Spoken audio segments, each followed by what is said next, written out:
الحمد لله رب العالمين والصلاة والسلام على نبينا محمد وعلى آله وصحبه أجمعين. أما بعد, bizga sabır bulurga yardım etüşü sebeplerden ikinci sebep bulup tura ul үзебез кылган гынахлар турында уйлану.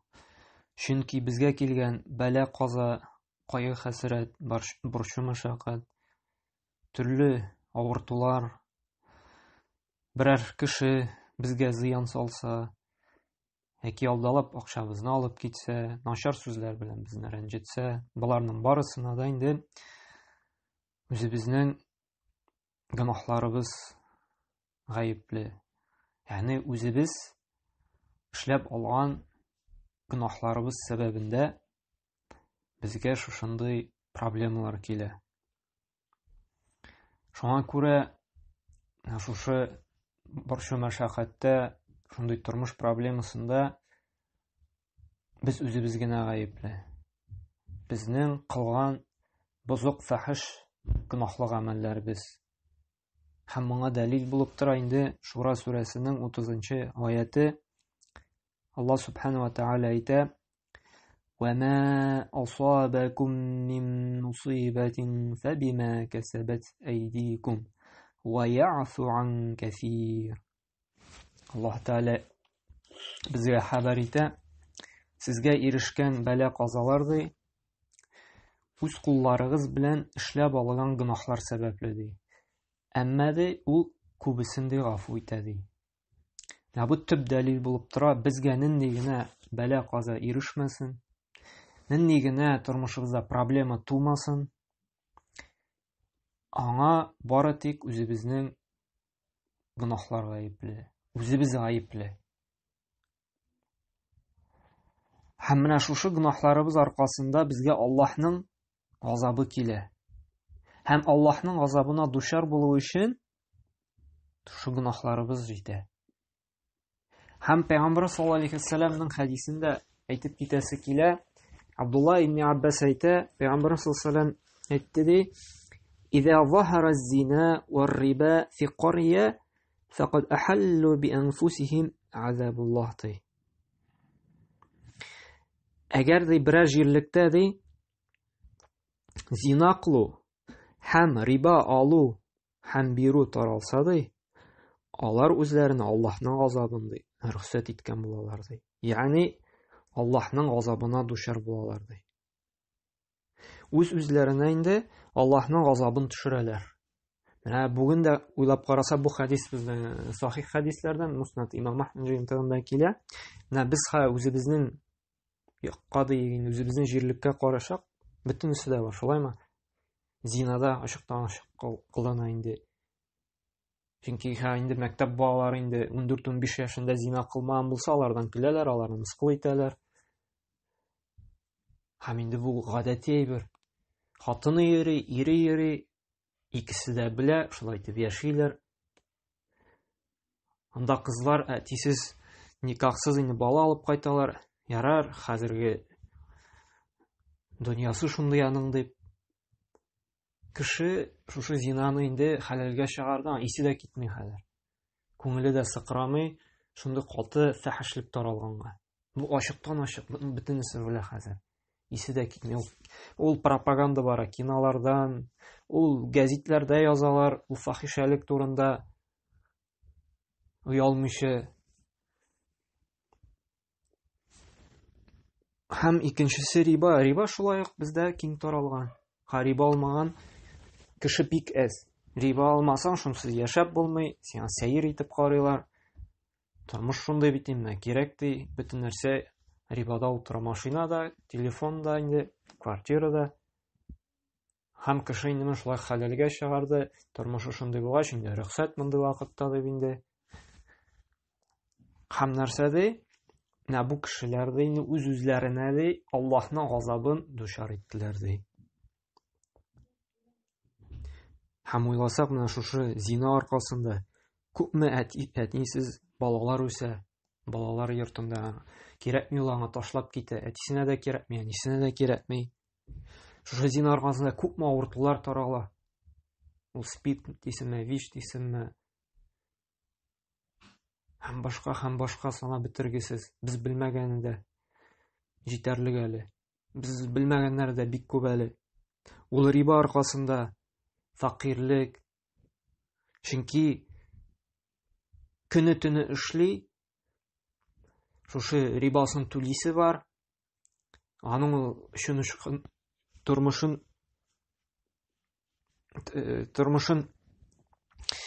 тормышта яшәргә өчен эшкә ялгарга гына җитә.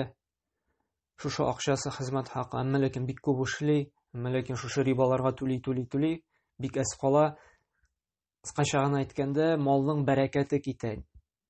Җитми ул аңа.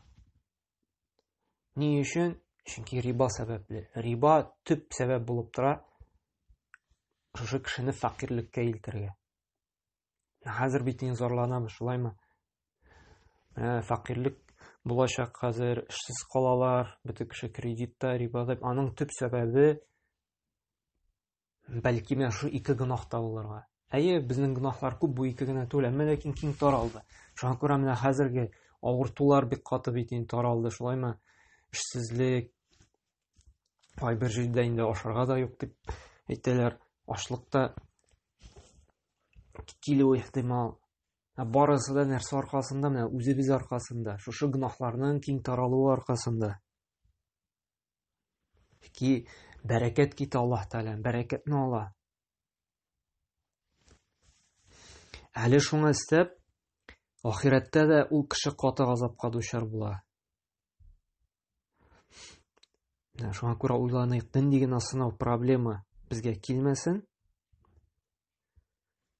ул үзебез гаепле. Һәм без нишләргә тиешбез инде? Шушы гынахларны калдырып, тәүбәгә килергә тиешбез. Аллаһтан күп итеп истигъфарлар кылырга тиешбез. Али ибн Абу Талиб әйткән бит: Аллаһка гына өмет итик һәм гынахларыбыздан гына куркыйк дигән. Шуңа күрә Аллаһтан өмет итеп, Аллаһтан һәр вакытта сорыйк. Шу проблемаларны чишеп чыгарга инде. Һәм инде кылган гынахларыбыз турында уйланыйк, куркыйк, нинди Аллаһның каты газабы килергә мөмкин. Шуңа күрә менә бу сынауларны, проблемаларны чишеп, җиңеп чыгасыбыз килә икән, иң беренче төп сәбәп ул тәүбәгә килеп, гынахларны калдыру. Без әйтергә яратабыз, нәрсә дибез? Минем гынахларым юк, кешенекенә тимим мин, кешегә зыян салмыйм. Һәм башка үзебезне акларга яратабыз. Мондый сүз әйтү инде үзе гынах булып тора. Чөнки Пәйгамбәр саллаллаһу алейһи ва саллям әйтте, Тирмизи риваятында килә торган хәдистә: "Куллу бани Адам хаттаун ва хайрул хаттаин ат-тawwabun" ди. Һәрбер адәм баласы ди хаталы ди. Ягъни гынахлы. Монда Пәйгамбәрбез безгә сызыклап әйтә, һәрбер адәм баласы ди гынахлы ди, хаталы ди. Инде бу безнең сүзләргә каршы килә. Чөнки һәрберебез хаталы, гынахлы. Әмма ди, аларның иң хәерлесе ди, иң яхшысы ди тәүбә кылучылары ди. Әгәр дә без тәүбә кылабыз икән, шушы гынахлы кешеләрдән иң хәерлесе, иң яхшысы булабыз. Әмма ләкин бу сүзне инде гадәттә намаз укымаучы кешеләр әйтә. Әз булса да дин тотучы кеше мондый сүзне әйтмәй инде. Ул уйлап карыймы, намаз укымау ул иң куркыныч һәм иң зур гынахларның берсе булып тора. Аллаһка тиңдәшлек кылудан кала. Чөнки шушы бер сәбәп кенә җитә безгә күпме бәла-каза ирешергә. Күпме кайгы хәсрәт килергә мөмкин шушы бер гынах аркасында, намаз кылдыру аркасында. Чөнки без Аллаһ Тәгаләнең хакын үтәмәгән булабыз.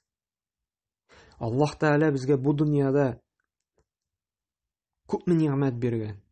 Ничек безне рәхәт тормышта яшәтә. Барлык мөмкинчелекләрне тудырган.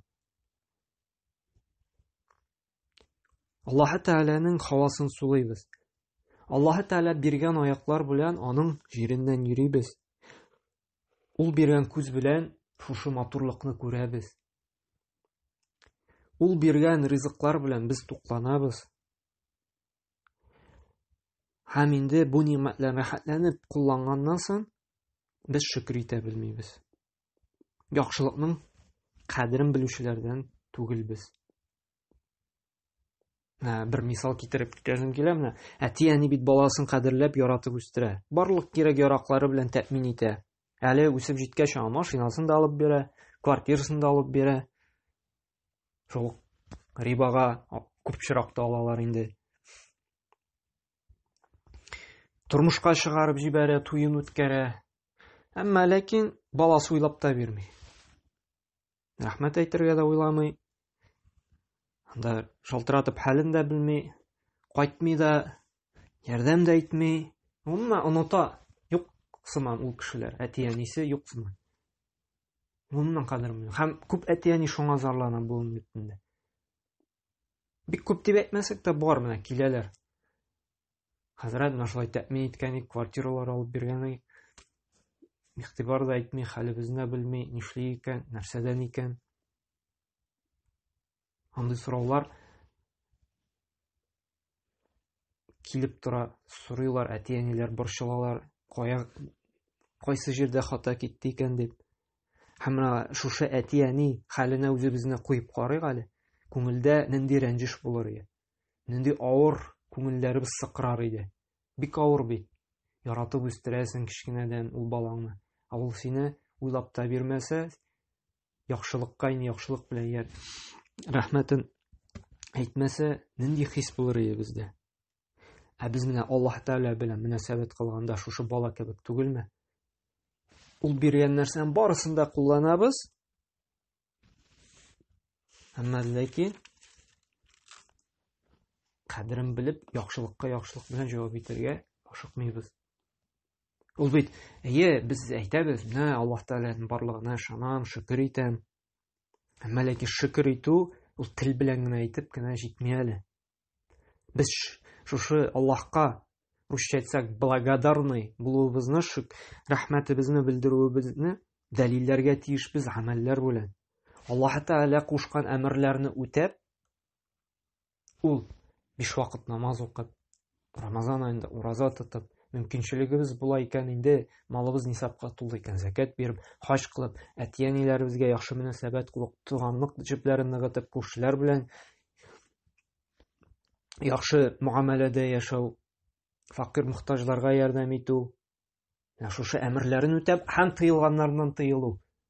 Хәмер ичмичә, харам ашамыйча, риба алмыйча, зина кылмыйча, кешене рәнҗетмичә, гайбәт сөйләмичә, һәм башка. Менә шушыны гамәлдә ашкырабыз икән, менә шушы шөкеребезне дәлилләгән булабыз үзебезнең гамәлләребез белән, эшебез белән. Шуңа күрә менә икенче төп сәбәп булып тора.